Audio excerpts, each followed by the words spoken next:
o silêncio do adolescente, quando eu comecei a perceber que o silêncio do adolescente normalmente era um silêncio muito angustiante, não era um silêncio produtivo como na clínica do adulto, aonde você poderia estar trabalhando, fazendo intervenções. Era um silêncio que gerava muito mais angústia. E eu tive uma oportunidade de me atentar nessa época que eu comecei a imaginar esse material para a fala dos meus pacientes adultos que tinham passado por um processo de atendimento quando eram adolescentes, né? E era uma coisa muito repetitiva, né? Era sempre assim, ai, aquele silêncio me angustiava de um tanto que eu acabei deixando o terapeuta, né? Ai, era sempre ele olhando pra minha cara, ou eu não entendia o que ele dizia, a fala dele não tinha conexão nos meus ouvidos, aquilo não tinha lógica para mim. Então tinha uma repetição na fala de pacientes adultos, tá?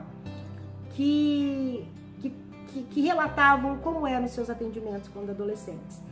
E Outeral deixou um legado bem interessante aí. É um artigo dele que é curioso que não é tão conhecido, mas é um artigo fundamental. Eu não vou lembrar o título agora de cabeça, mas ele foi atrás de adolescentes, tá? Que deixaram o processo de psicoterapia breve e fez um estudo. Por que vocês deixaram o tratamento? Qual foi a razão? E ele percebeu que tinha uma repetição. A razão de deixar o tratamento era sempre a dificuldade de comunicação entre o profissional, entre o terapeuta e ele, tá? Então,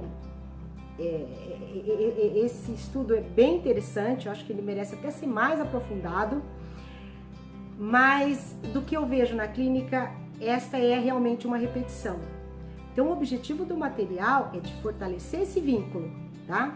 Para que ele consiga trazer a sua pessoa ali e que ele prossiga.